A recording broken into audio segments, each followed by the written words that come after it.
हर एक फाउंडर की ज़िंदगी में एक ऐसी रात आती है जब वो रात को 2 बजे बैठता है और वो सोचता है कि मैं क्या कर रहा हूँ अपनी लाइफ में। बट वो क्या करता है, सुबह अपना लैपटॉप बंद करता है, एक ईमेल करता है अपनी टीम को और उसको भी नहीं पता होता एट टाइम्स कि उसने क्या ईमेल किया है, क्या उस बारे में वो सोच रहा है ईमेल के बारे में। जनरली मैंने तो अपने फाउंडर को ऐसे ही देखा है कि वो सोचते नहीं है ईमेल करने से पहले। मेरे साथ हैं सौरभ विजयवर्गीय जो हमारे फाउंडर हैं, और एक आज हमारे बीच एक ऐसे इंसान हैं जिनको कोई इंट्रोडक्शन की ज़रूरत नहीं है, बट स्टिल मैं उनका नाम लेना चाहूँगा, mister Ritesh Agarwal, who is founder of OYO prism, now well renowned. And today हम ये सारी चीज़ों के बारे में कि उनका क्या पर्सपेक्टिव है, ये जो थॉट आते हैं इन बिटवीन, जो सारे डे इन डे आउट जो अपने काम को लेकर आप सोचते हैं कि हमने क्या गलत किया, क्या सही किया, एक एज अ फाउंडर क्या थॉट प्रोसेस रहता है, तो उसी के जानकारी को जानने के लिए हम लोग ये सेशन आप लोग से जानना चाहेंगे। So welcome Ritesh. But then in between मैं अपना इंट्रोडक्शन देना भूल गया, जो सबसे इंपॉर्टेंट है मुझे लगता है, क्योंकि मुझे ज़रूरी है ये इंट्रोडक्शन की। Hi, hi guys, my self Aman Vijay, I am sales representative for एल्टस। So welcome everyone, welcome Saurabh, welcome Ritesh. So thank basic you. Thank you. So Ritesh, firstly thanks a lot, आपने सेशन हमारे साथ ज्वाइन किया। हम काफ़ी टाइम से आपके पीछे थे। अभी कुछ चीज़ें हैं जो मुझे आपसे जाननी है, आपकी जर्नी के बारे में, आपके लाइफ के बारे में, आपके day in day out routine के बारे में। तो हमने इस पूरे सेशन को कुछ सेशंस में डिवाइड किया है, कुछ सेगमेंट्स रखे हैं। इन बिटवीन आपसे आपकी जर्नी के बारे में ये सब पूछेंगे, and then bit of questions about rapid fire of sort of thing, and then yes, of course, a feedback about how Altus was part of your journey. So to start with, first and foremost, जब हमारी last 2023 में हमने आपके साथ start किया, and then there was a day जहां आपने अपना टाइम दिया और हम लोग कनेक्टेड हुए। सो एक थॉट है मेरे माइंड में तब से लेके अभी तक कि जब भी कोई आप ऐसी पार्टनरशिप के बीच में इन्वॉल्व होते हो, तो क्या आप एक इंडियन, जैसे आप हम लोग एज ए इंडियन वेंडर के साथ इन्वॉल्व हुए थे, तो क्या आप ऐसे टाइम पर फाउंडर की फिलॉसफी जानने के लिए वैसे सेशंस में आते हैं, या फिर एक ऑप्शन था कि हाँ मैं पैसे बचा के, वो आपका थॉट प्रोसेस है? इस पे आपका क्या टेक है? सबसे पहले थैंक यू मुझे अपने साथ बुलाने के लिए। वेलकम। अम, हमारी बात हुई थी, आपने अभी बता रहे थे दिसंबर 2023 में, राइट। और उस दिन मैंने कमिट किया था कि हम लोग साथ मिलकर के we will talk about the story of work we do. ये और मुझे खुशी है कि अभी 1.5 साल बाद हमें मौका मिल रहा है। देर हुआ पर मुझे लगता है दुरुस्त हुआ। मुझे जनरली मेरा पर्सपेक्टिव ये है कि एक बड़ी कंपनी और स्टार्टअप में एक बहुत बड़ा या फिर छोटा, जिस तरीके से आप देखना चाहें वैसे देख सकते हैं, डिफरेंस होता है, राइट। बड़ी कंपनी में मेरा व्यू ये है कि एक पार्टनर या एक सॉफ्टवेयर आपके बिजनेस को पॉजिटिवली या नेगेटिवली बहुत ज़्यादा डिफरेंस नहीं क्रिएट करता है। पर एक स्टार्टअप चाहे जितना बड़ा हो जाए, अपने माइंडसेट में हमेशा सोचता है कि हर स्पेसिफिक डिसीजन उनकी फ्यूचर को बदल सकता है, पॉजिटिवली या नेगेटिवली। आप लोगों को मैंने समय मांगा और आई वाज वेरी हैप्पी कि हमारी बहुत अच्छी बात हुई। और उसके बाद से हमने जितने भी प्रोजेक्ट्स आप लोगों के साथ, मतलब उसके बाद से हमारा ओरेकल इम्प्लीमेंटेशन किसी और ने नहीं किया, हमने आप ही लोगों के साथ काम किया। उसका कारण ये रहता है, 3 चीज़ें होती हैं। सबसे पहला कि क्या यहाँ पे एक टैक्टिकल पार्टनरशिप हम सोच रहे हैं या हम स्ट्रेटेजिक पार्टनरशिप सोच रहे हैं। क्योंकि दिसंबर 23 में अगर मैं आपको नंबर बताऊं, उस समय से लेकर के आज तक हमारा बिजनेस बहुत डिस्प्रोपोर्शनेटली ग्रो हुआ है।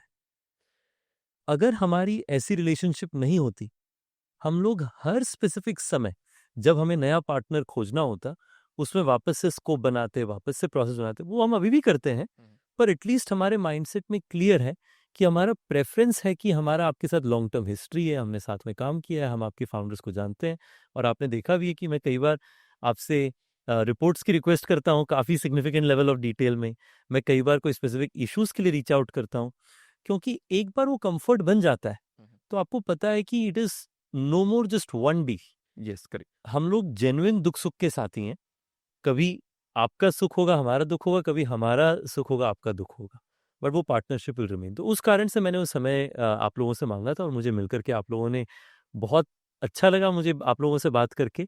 और मुझे लगता है कि आप लोगों का प्रॉमिस जो है बहुत सिग्निफिकेंट है। क्योंकि मुझे याद है आप लोग कहानी बता रहे थे कि रात को, आपने अभी भी बताया कि रात भर हम लगे रहते हैं। हमारे ऑफिस में कई डेस्क ऐसे हैं जहाँ पे लोग दिन रात लगे हुए हैं कि वो अपने फीचर्स को रिलीज करे। तो मुझे लगा कि it was not about the timing, but जो कमिटमेंट आप लोग लगाते हैं अपने काम पे, that was special to me. Thank you, glad we heard this from you. And on top of that, जैसे आपने बोला कि टीम से हम लोग कमिटेड हैं, हम लोग एक साथ हैं, सो वही मेरी फीलिंग है इसको लेके। जैसे अभी कैसा है कि ओरेकल का हम लोग आपके लिए सपोर्ट कर रहे हैं, बट देन साथ में ऐसा हो गया है कि एल्टस टीम एंड सेम और ओयो की टीम जो कि अब प्रिज्म है, सो अब लोग एक एज अ टीम काम कर रहे हैं।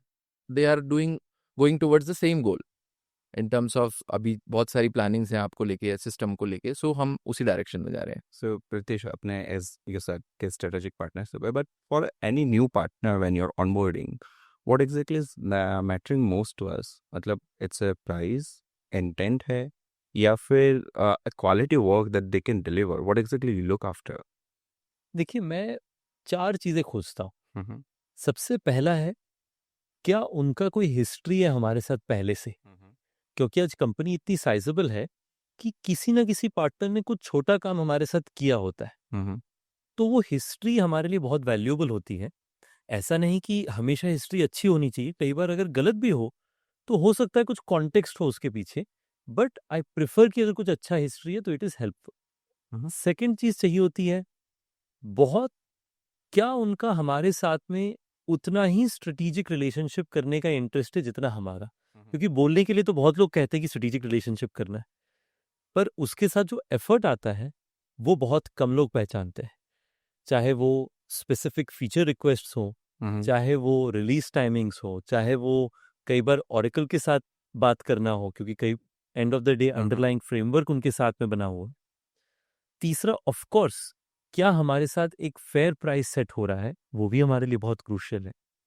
और fourth and in my mind the most important, executive access.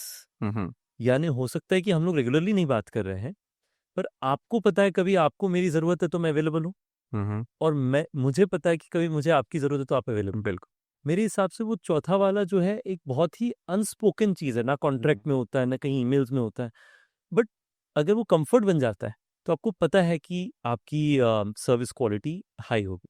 Okay, क्योंकि हम लोग ओरेकल एप्लीकेशंस के साथ में आपसे कनेक्ट हुए थे, तो हम आपसे ये जानना चाहेंगे कि ओरेकल ने ओयो की जर्नी में कैसे एम्पावर किया।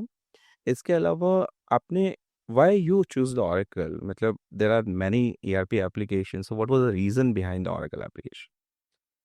सो ओरेकल हमारे यहाँ पे सबसे पहले हमने इम्प्लीमेंट, इससे पहले हमारी कोई दूसरी फाइनेंस ईआरपी होती थी, हमने इसे ओरेकल में कन्वर्ट किया शायद 2017 के आसपास में। मुझे लगता है ओरेकल ने हमें 2-3 बड़ी बेनिफिट्स दी। सबसे पहला है ईज ऑफ इंटीग्रेशन।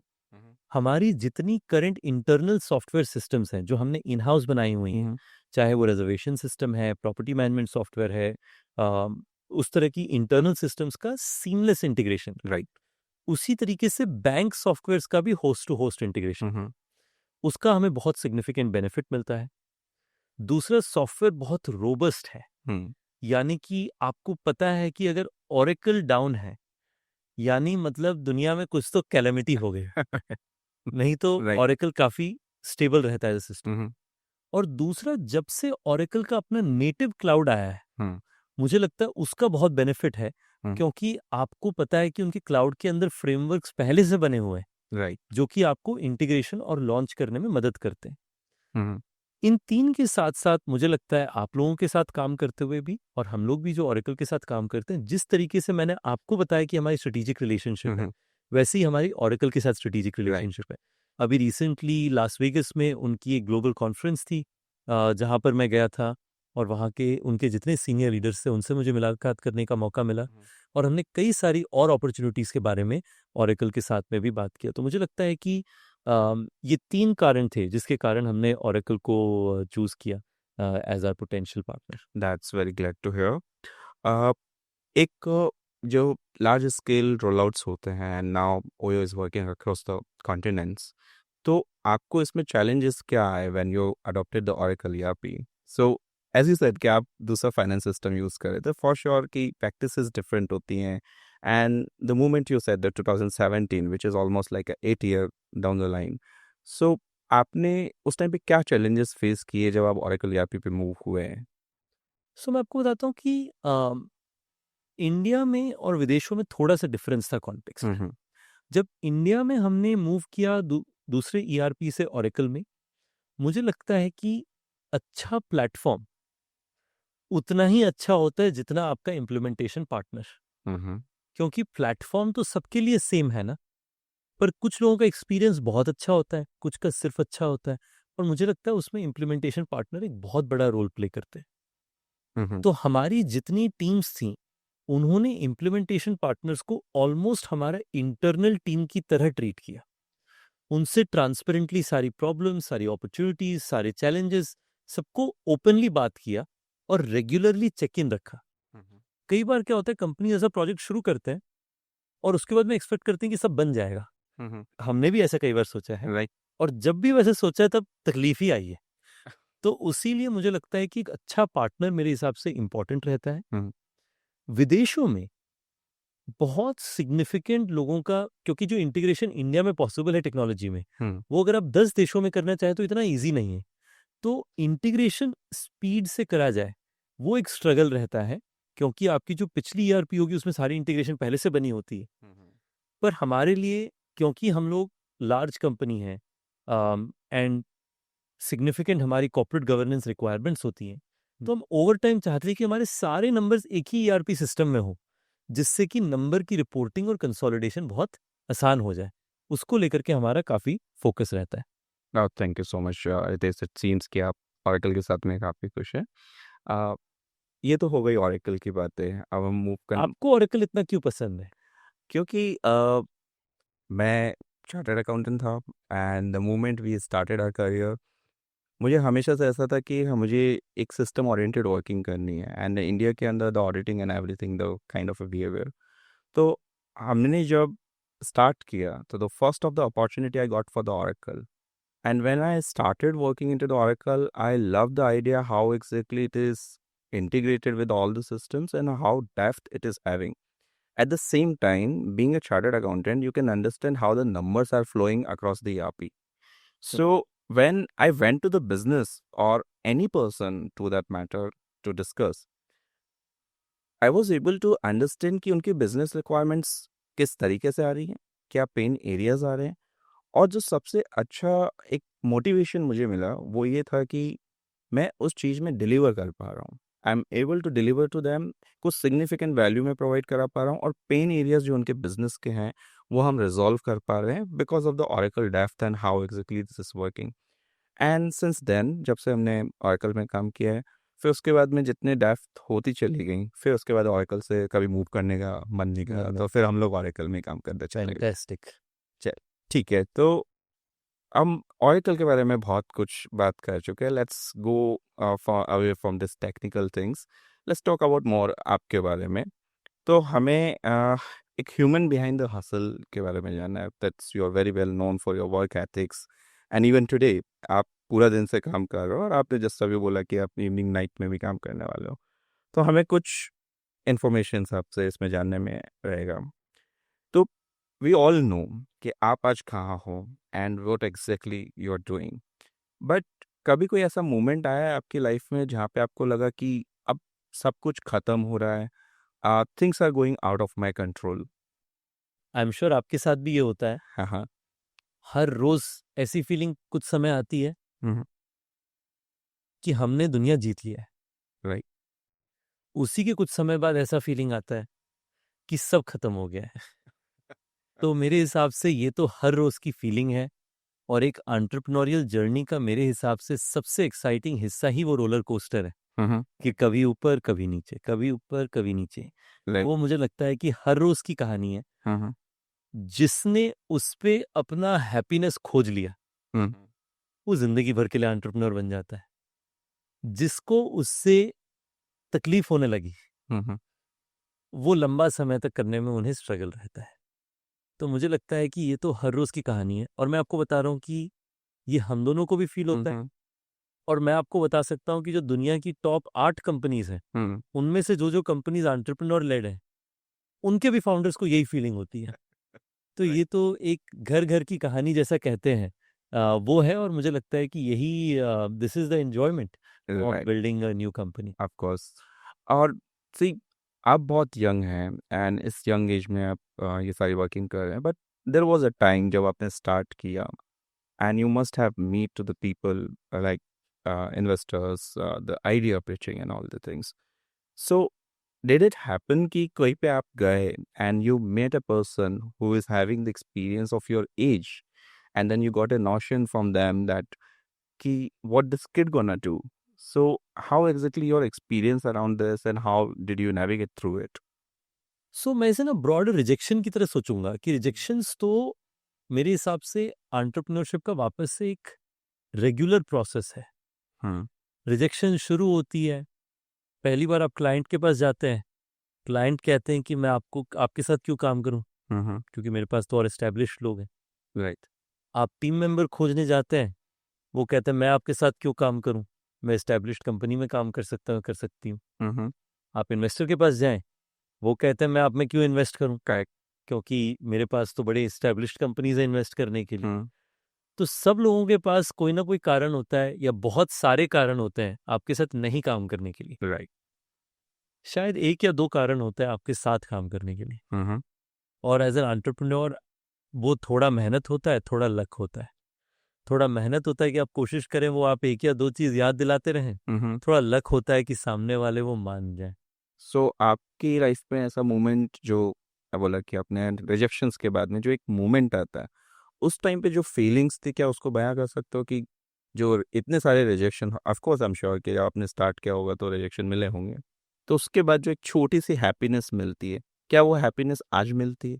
हर रोज़ मिलती है, हर रोज़ मिलती है, क्योंकि हर रोज़ रिजेक्शन होती है। हाँ, क्योंकि हर रोज़ कुछ नया ट्राई कर, मैं आपको बता रहा हूँ कि कई बार मैंने देखा है जब किसी को कोई जॉब नहीं मिलती, कोई प्रमोशन नहीं मिलता, कोई इंसेंटिव नहीं मिलता, कोई पर्सनल प्रोजेक्ट जो कर रहे थे वो नहीं होता है, लोग सोचते हैं सब कुछ खत्म हो गया, मेरे साथ ही क्यों हो रहा है ये। मैं आपको बता रहा हूँ कि आज भी हमारे लिए ये हर रोज़ की कहानी है कि रिजेक्शन मिलता है। और वो इसीलिए क्योंकि मैं हर रोज़ नई चीज़ें ट्राई करता हूँ। अगर आप ट्राई नहीं करोगे तो कोई रिजेक्शन नहीं मिलेगा, और अगर आप नई चीज़ें ट्राई करोगे तो रिजेक्शन मिलने का चांस है। तो मेरी फेवरेट स्टोरी मैं आपको बताता हूँ इसमें। बिल्कुल। अ, मैं हाई स्कूल से निकला ही था, 12वीं कक्षा से निकला ही था, 12th के बाहर थियल फेलोशिप में मैंने अप्लाई किया था। मैंने सोशल नेटवर्क मूवी देखी, उसमें पीटर थियल को देखा तो अप्लाई कर दिया। अभी एप्लीकेशन के बाद कई सारे इंटरव्यूज हुए, आखिरी में उन्होंने कहा कि अब 40 टॉप कैंडिडेट हैं, जो टॉप 20 कैंडिडेट होंगे उन्हें थियल फेलोशिप मिलेगा और 40 कैंडिडेट्स को हम यूएस भेजेंगे। मेरे लिए इतनी खुशी हुई, मैंने कभी मतलब पासपोर्ट थी नहीं मेरे पास, तो कभी कहीं गए ही नहीं थे। तो मुझे लगा कि ऐसे तो अपन को कहीं विदेश जाने का मौका जिंदगी में नहीं मिलेगा। अभी कोई इंसान गलती से हमें विदेश बुला रहा है, हाँ। तो फेलोशिप हो चाहे ना हो, कोई मुफ्त में हम तो जाएंगे। उसकी इतनी खुशी थी मुझे। फिर माँ सबसे अलग होती हैं, तो माँ गई फिर भुवनेश्वर में पासपोर्ट ऑफिस, और उन्होंने कहा जब तक हमारे बच्चे का पासपोर्ट नहीं आएगा मैं नहीं जाऊंगी। हाँ, अलग होती हैं, वही कर सकती हैं ऐसी चीज़। तो उन्होंने पासपोर्ट बनवाया, अगले दिन भेजा। तो long story short, visa interview हुआ। मैंने ज़िंदगी में कभी वीज़ा प्लेन में ही नहीं बैठे थे कभी विदेश जाने के लिए, तो वीज़ा इंटरव्यू क्या पता होगा। तो हम हाफ पैंट, बाल चारों तरफ फैला हुआ, हमें लगा कि वो चिट्ठी दो और वीज़ा ले जाओ। तो हम पहुंचे वहाँ पे, हमने देखा हमारे सामने बड़े लोग इंटरव्यू प्लानिंग कर रहे हैं, तैयारी कर रहे हैं।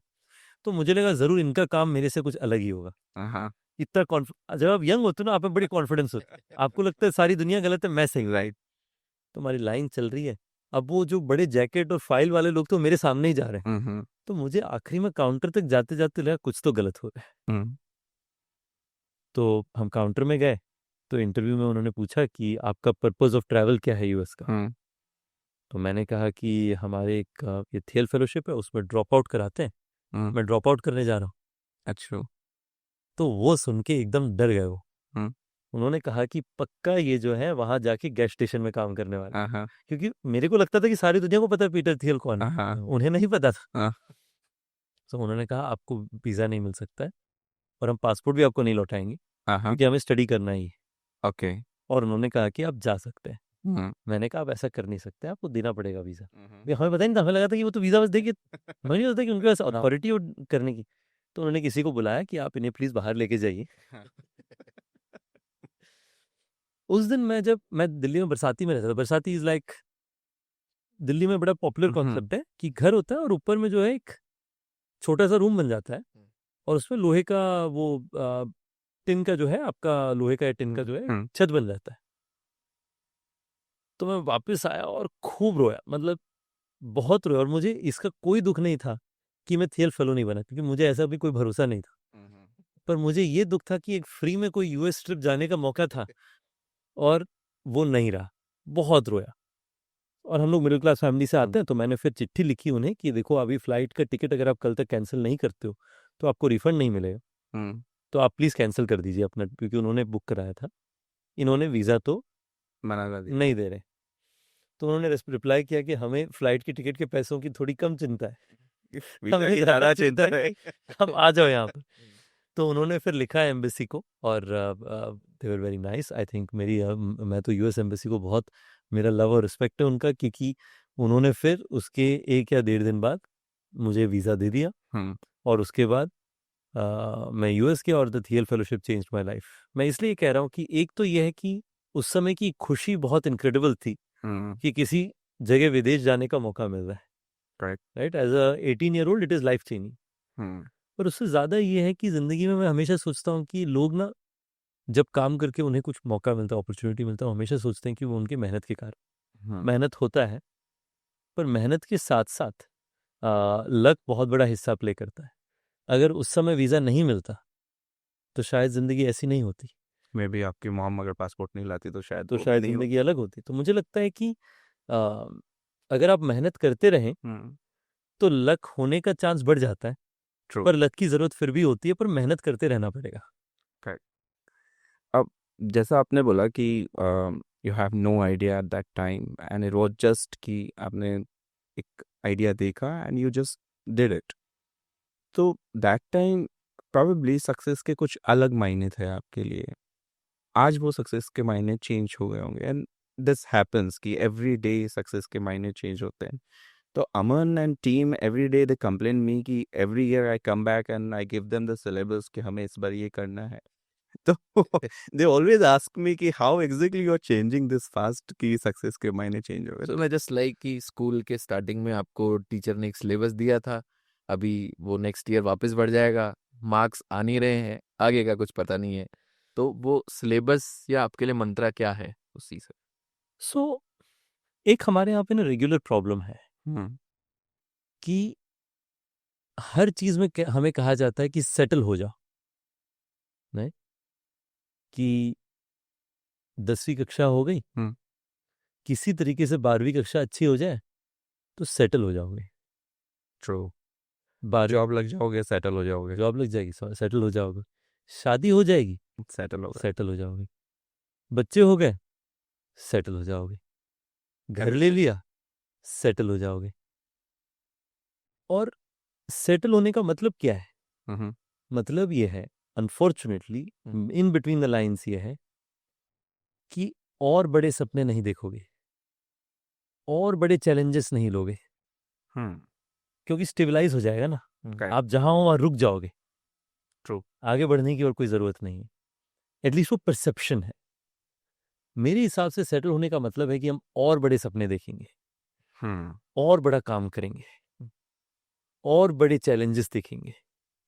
तो मेरा पर्सपेक्टिव ये है कि जब तक वो होता है ना, कंप्लेन तो दोनों तरफ है भाई साहब।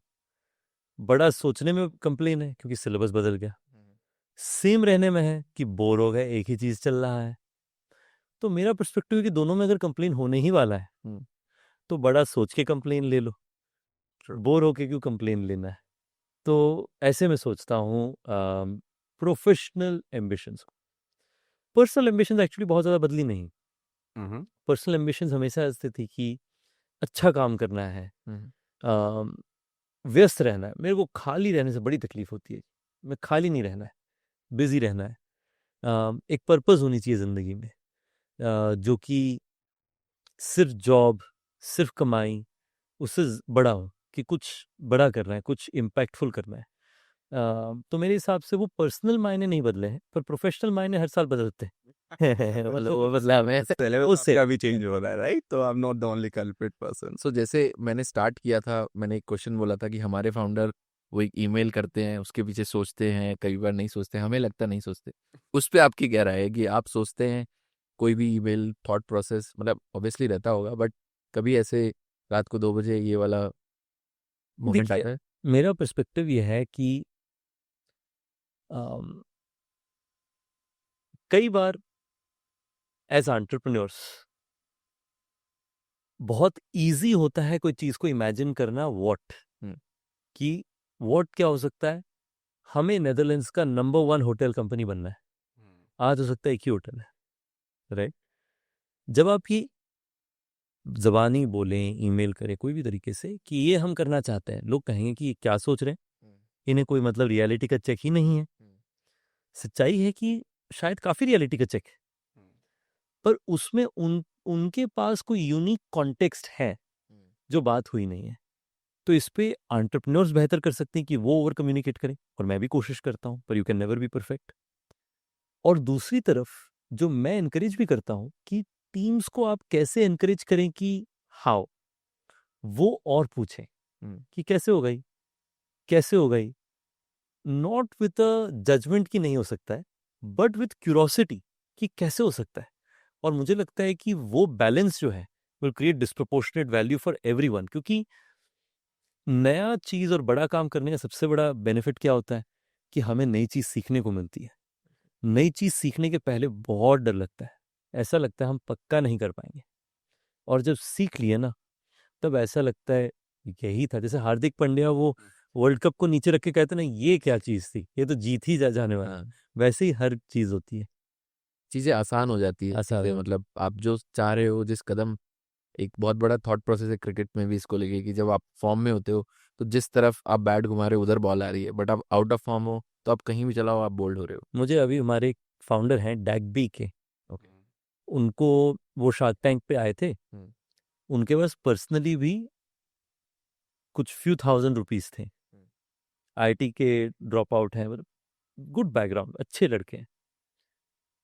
तो मैंने उन्हें पर्सनल ग्रांट दे दिया कुछ छोटा सा, और मैंने कहा कि बिजनेस तो बंद ही हो जाएगी आपकी, हम्म, पर इससे आप अपनी जिंदगी संवार लेना। हम्म, आज वो आए थे, उनका महीने का 1 करोड़ रुपए का सेल है, हम्म। साल का 1 करोड़ रुपए का प्रॉफिट है, अच्छा। तो 12 करोड़ की रेवेन्यू, हम्म, 1 करोड़ रुपए का प्रॉफिट। राइट। और वो मुझे कह रहे थे कि आपने मुझे मदद किया, नहीं मदद करते तो यहाँ तक हम नहीं पहुंचते। मैंने कहा देखिए, जिंदगी में लक जिंदगी में सबको मिलता है, ट्रू। आप उस लक से करो क्या। वो आपके ऊपर है। अभी जो ऑस्ट्रेलिया सीरीज गई, हम्म, रोहित शर्मा को जीवन दान मिला था सेकंड ओडीआई में, राइट। उन्होंने उसको लेकर के जो पिटाई करी ऑस्ट्रेलियंस की तीसरी ओडीआई में, पूरा बदला लिया है। जिंदगी उसी की बनती है कि भाई लक आपको जिंदगी देती है, आप उस लक से क्या करते हो वो आप पे डिपेंड करता है। कोई ऐसा मोमेंट आया आपकी लाइफ में जहाँ पे आपको लगा कि हाँ, मैंने ये एनविजन किया था एंड आई अचीव्ड इट, और उस टाइम पे आपको कैसा फील हुआ? देखिए, सबसे ज्यादा तो मुझे ये लगा कि आपको शायद पता नहीं होगा कि यूएस में ना मेजोरिटी जो होटल्स हैं वो हमारे भारतीय मूल के लोगों की ही ओनरशिप के अंदर है। गुजराती पटेल गुजराती, तो पटेल्स और बाकी कम्युनिटीज के साथ रहता है। हम्म, अब बड़ी तकलीफ की बात ये कि मेजोरिटी ब्रांड्स जो है ना वो भारतीय लोग ओन नहीं करते हैं। राइट। तो मेरा हमेशा से था कि कोई एक मेजर अमेरिकन ब्रांड जो कि नंबर 1 हो किसी सेगमेंट पे, उसे किसी भारतीय को ओन करना चाहिए। राइट।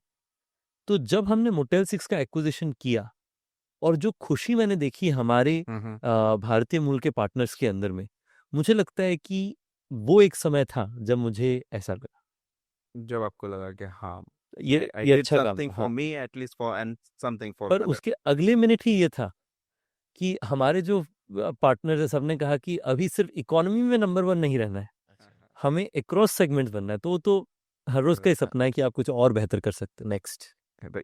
तो इसी के अंदर मुझे आपसे पूछना है कि ओयो जो कि अभी प्रिज्म है, so OYO was doing really great and then you brought the idea of Prism and we are officially Prism.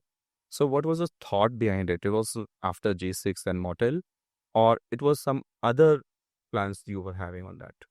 Her company का जो है ना एम्बिशन एक्टिवली बदल रहा होता है। जैसा अभी हम बात कर रहे थे काफ़ी समय से कि हर साल सिलेबस बदलता है, तो हमारा भी एम्बिशन बदल रहा था। हमने शुरुआत करी थी बजट होटल से। आज हम एक संडे होटल में है जो हमारा 5 स्टार सेगमेंट में, हम लोग 4 से 5 स्टार सेगमेंट में खुल रहे हैं। जयपुर में भी हमारा एक संडे होटल है और इसे देश और दुनिया भर में हमारे पास आज लगभग 50 संडे होटल होने के आसपास आ गए हैं। इस तेजी के कारण हमें लगा कि हमारे पास अपॉर्चुनिटी अपस्किल कैटेगरी में काफ़ी काम करने की। हमारे हॉलिडे होम इंडस्ट्री, हमारे पास यूरोप में 1 लाख से ज़्यादा हॉलिडे होम है जिनको हम सर्विस दे रहे हैं। हमारी मिड स्केल ब्रांड्स बहुत तेज़ी से ग्रो कर रही हैं। हमारा वेडिंग्स ब्रांड अभी वापस से टर्न अराउंड होके इम्प्रूवमेंट के राह पे है। तो ये सब देख करके मुझे लगा कि शायद ओयो जो हमारा इकोनॉमी ब्रांड है, जिसका इकोनॉमी में इतना नाम है, उसे हमारा कॉर्पोरेट ब्रांड रखना शायद फेयर नहीं है, क्योंकि the corporate is so much more than this. तो उस कारण से हमने एक ऑडियंस या फिर कम्युनिटी ड्रिवन वोटिंग शुरू किया नए नामों के लिए, और उस पर हमें लगा कि हम लोग प्रॉब्लम सॉल्वर्स हैं, जहाँ पे हम चैलेंजिंग प्रॉब्लम्स लेके उसको छोटे छोटे हिस्सों में बांट करके उसे सॉल्व करते हैं, जो प्रिज्म भी करता है, जो कि एक रे ऑफ लाइट को लेकर के कई रेज ऑफ लाइट्स में ट्रांसफर करता है। तो उस कारण से हमने इसे प्रिज्म बनाया, क्योंकि ये हमारे लिए एक ब्रॉडर हॉस्पिटैलिटी ऑपरेटिंग सिस्टम बनाने का मौका है कि हर तरीके की हॉस्पिटैलिटी हम लोग पावर करेंगे। Correct. आपका ओयो पर इंडिया में is number 1 in terms of the hospitality hotel chain, and if I'm not wrong, we are in top 10 across the globe. So what's your idea, or are you planning to move it on the number 1 across the globe? देखिए, मेरे हिसाब से ऐसा कोई number नहीं है। Covid से पहले आपको याद होगा कि हम लोग नंबर कहते थे, हाँ। पर मुझे लगता है कि कोविड से मैंने एक बड़ी अच्छी सीख ली कि आपने हर रोज सुबह आना है और पिछले दिन से थोड़ा सा बेहतर करना है। हम हर रोज आते हैं, हर रोज भारत के अंदर में आई वुड से रफली गिव और टेक 3 से 4 होटल खोल लेते हैं। हम लोग यूएस में 1 से 1.5 होटल खोल लेते हैं। ऐसे हम दुनिया भर में कुछ ना कुछ होटल्स और होम्स खोलते हैं। जितने करंट होटल्स हैं उनमें सर्विस क्वालिटी बेहतर करते हैं, उनमें रेवेन्यू बढ़ाते हैं। तो हमारा बड़ा सिंपल पर्सपेक्टिव है कि ये काम हम हर रोज करते रहेंगे।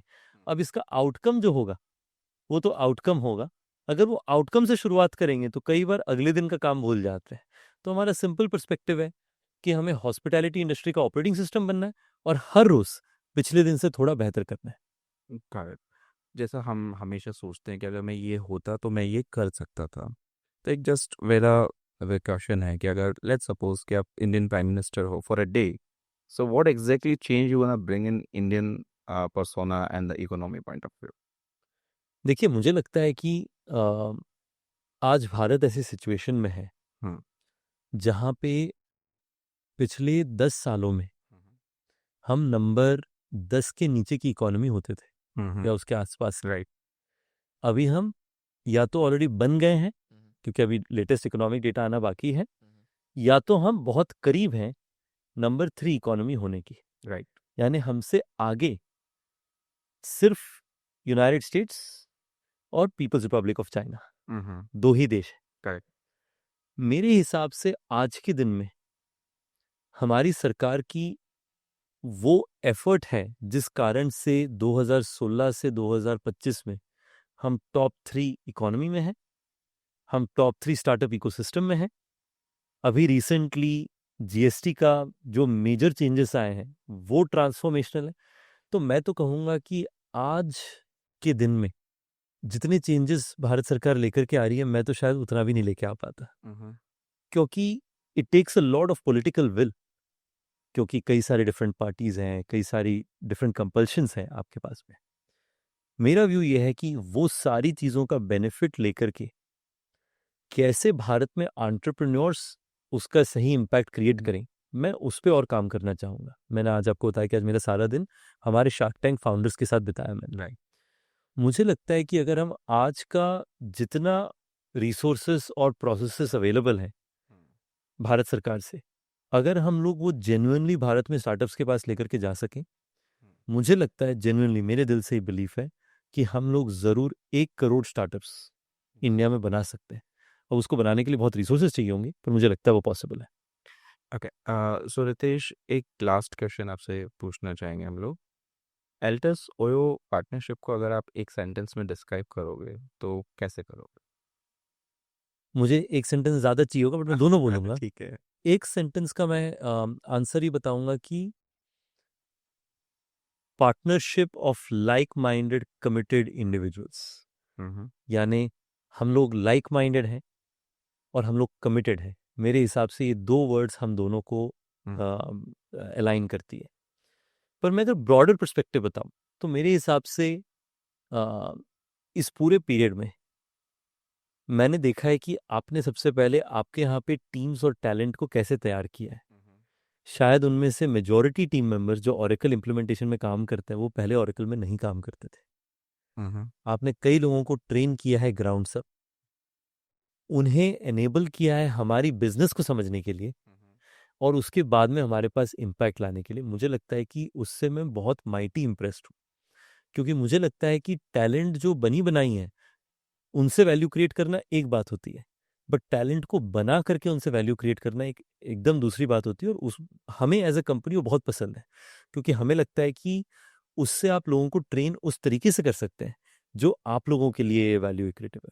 आई एम श्योर आपके यहाँ पे मैंने देखा भी कि आपके पास बहुत एक्सपीरियंस टैलेंट भी है, पर मुझे लगता है कि जो आपके यंग टैलेंट है मैं उन्हें देख करके काफ़ी इंस्पायर होता हूँ। Thank you. दूसरा चीज़ मुझे लगता है जो शायद मेरे लिए सबसे इम्पॉर्टेंट है इज़ दैट आप जितने हैंड्स ऑन हैं, क्योंकि कई बार एंटरप्रेन्योर जब बिजनेस थोड़ी बड़ी हो जाती है वो पूरी तरह से हैंड्स ऑफ हो जाता है। एक बार वो हो जाता है तो उसके बाद सर्विसेज स्लो होने लगती हैं, ग्रोथ की नई एम्बिशन स्लो होने लगती हैं और स्लो पेनफुल डेथ का रास्ता एक कंपनी चुन लेती है। राइट। तो मुझे लगता है कि आपका जो हैंड्स ऑन पर्सपेक्टिव है और आपका जो एम्बिशियसनेस है वो मुझे बहुत पसंद आता है। और हमारी पार्टनरशिप में भी ऐसा था कि मतलब हम लोग कुछ डिस्टेंस पे थे हमारे स्कोप पे, हमारे ब्रॉडर कॉन्ट्रैक्ट पे, हमारे ब्रॉडर स्ट्रेटेजिक रिलेशनशिप कैसे देखेगी उसमें।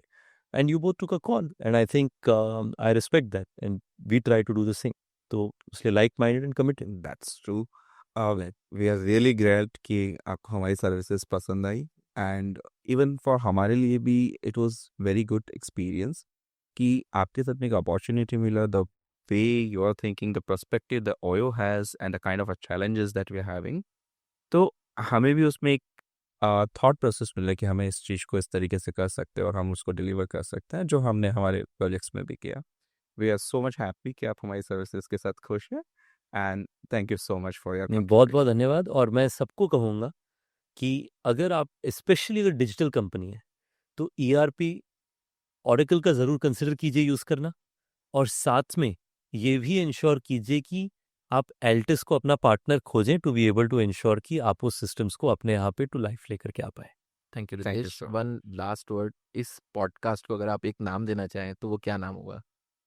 हाँ, तो दोस्ती है, that is what it is. Thank you. Thank you so much.